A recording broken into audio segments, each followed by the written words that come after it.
os 10 anos do LAPS representam um esforço extraordinário para completar o processo da reforma sanitária brasileira e da constituição do Sistema Único de Saúde do Brasil. O LAPS cumpre um papel de destaque bastante original no contexto, né, dos grupos de pesquisa brasileiros, ao abordar particularmente esse aspecto, né, do serviço de saúde, do sistema de saúde, que é a integralidade. E eu acho que isso o LAPS fez como contribuição muito importante para o campo, de uma maneira geral, né? Propiciou esse estímulo, né, ao desenvolvimento, e por congregar, não é, diferentes pesquisadores, isso também faz com que os núcleos locais, né, nos vários programas de pós-graduação do país, se sintam também bastante motivados para aprofundar a produção, para participar. Então, acho que essa é uma grande contribuição, de fato, né, que o LAPS dá ao campo. O LAPS tem dado uma contribuição fantástica para se repensar o sentido da política pública, a avaliação da política pública e novas possibilidades de desenvolvimento da política pública, não só de execução de ações, mas também de formação e de incubação. Tem uma vitalidade importante, né, tanto o projeto quanto o laboratório, que provavelmente se dá para pensar 10 anos à frente. E eu acho que é um dos grupos mais produtivos e interessantes de ponta na saúde coletiva brasileira. Então, assim, uma universidade que possui um laboratório como esse, que integra tantas unidades acadêmicas, que integra a extensão, a pesquisa e o ensino, que integra áreas de conhecimento tão diversas, ele é um bom exemplo daquilo que uma universidade deve fazer e que é também compromisso e responsabilidade de uma universidade pública.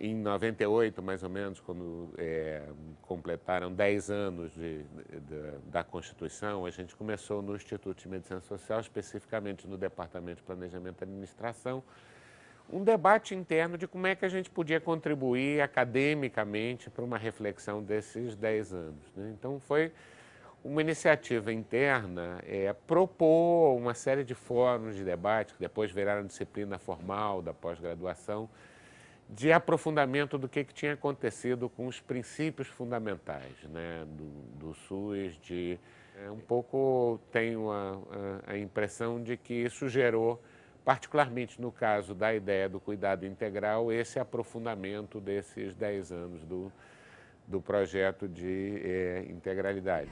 O tema da integralidade, bem interessante isso, eu acredito que foi das últimas questões a ser mais detalhadamente desenvolvido dentro da proposta original do SUS, né? Porque o SUS tinha a universalidade, a participação popular, a descentralização, tinha uma série de princípios, mas a integralidade era muito comentada e talvez a menos trabalhada do ponto de vista das pesquisas, da produção teórica. O LAPS, para mim, ele é, em primeiro lugar, um desdobramento feliz, virtuoso do grupo Racionalidades Médicas e Práticas de Saúde, porque ele nasceu desse grupo. Na origem dele, do LAPS, está o grupo Racionalidades Médicas. O sentimento da Madel e da integralidade, ela tem muito a ver nesse sentido, dessa aproximação, dessa reciprocidade, né? Desse reconhecimento recíproco entre a discussão da racionalidade médica como uma crítica a racionalidade biomédica, hegemônica, que é dicotomizante, que é reducionista, né? Essa crítica o tempo todo que estava no cotidiano das pessoas. Mas eu lembro que ainda era um grupo pequeno, a reunião, né, desse seminário era quase que uma reunião de trabalho de um grupo de pesquisa.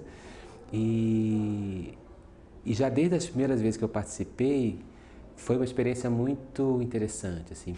Acho que essa ideia da gente, nas primeiras 3 edições, com os sentidos, depois a construção da integralidade, o cuidado, um pouco que a gente começou, de alguma forma, a mapear os caminhos de pesquisa e de cada vez mais enfatizar a experiência, a inovação e associar com a ideia de integralidade, não só como um princípio que se firma na letra da lei, mas se firma como uma atitude de afirmação da vida. Dá muita satisfação de ver o quanto que esse processo cresceu, né? Quer dizer, até do ponto de vista desse evento anual, né, pequenos seminários com meia dúzia de pessoas e que rapidamente ocupam todo o teatro da UERJ, com mais de 1000 pessoas, gente do Brasil inteiro, e a gente percebendo efetivamente a repercussão que esse trabalho está tendo em todo o país, não só na dimensão acadêmica, mas também na dimensão da atenção à saúde. E a partir da integralidade tão maltratada ainda em relação às políticas públicas, eles trouxeram uma revitalização desse conceito, ampliaram esse conceito e não ficaram apenas do ponto de vista de produção de livros, de artigos em periódicos, mas foram apoiando um conjunto de instituições que prestavam serviço de saúde e fazendo parcerias com outros centros acadêmicos, como é o caso do Instituto de Saúde Coletiva. Dos espaços institucionais que eu conheço, é talvez o que mais tem implementado efetivamente a noção de pensar em rede e agir em rede. E isso, né, ele tem muito a ensinar a nós todos como fazer isso, né? Criam redes de pensamento, de ideias, se buscam parcerias, acordos, pensamentos convergentes e às vezes divergentes também para alimentar a riqueza do pensamento. A ideia de formação de uma grande rede de grupos de pesquisa que pudessem, no nível nacional, trocar experiências, construir coisas juntas, criar uma perspectiva de ação concreta dentro dos municípios. A história nossa lá na Universidade Federal Fluminense é muito ligada ao serviço de saúde de Niterói.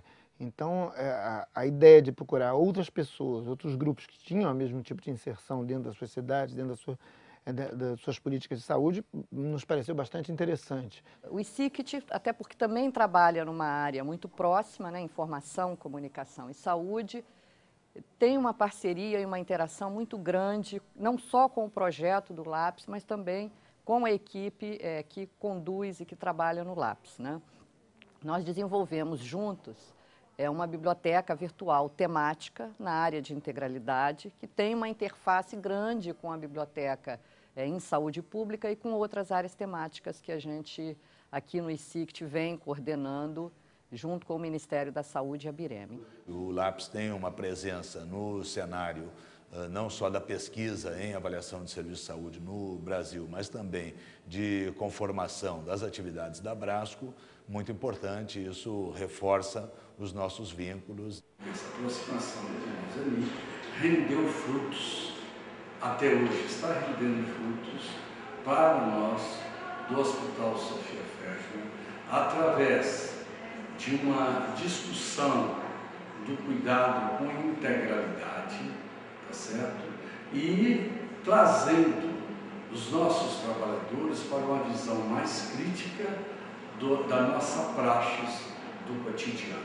Toda essa discussão que o Vala traz, né, toda a discussão da educação popular e a discussão do Vala é uma discussão muito politizada, né, porque tem todo um link e ela está diretamente articulado com a integralidade. E ele se sentia muito feliz de participar do LAPS, né, por, de fato, assim, ele poder ver as ideias dele sendo propagadas. Era um motivo assim, de satisfação muito grande.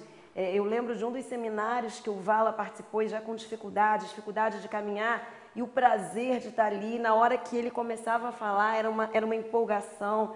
E aí, hoje a gente tem uma rede multicêntrica, né, com pesquisadores de instituições públicas de todas as regiões do país. A gente tem a Universidade Federal do Acre, a gente tem a Universidade Federal do Rio Grande do Sul, a gente tem a Universidade Federal de Juiz de Fora, a gente tem a Universidade Federal de Mato Grosso, a gente tem a Universidade Federal de Pernambuco. E mais ainda, né, mantendo coerência com o campo da saúde coletiva. A luta pela uma discussão, a produção interdisciplinar, ela não pode se fazer só em discurso, ela tem que se fazer em ato. A prática de pesquisa ela tem que ser interdisciplinar.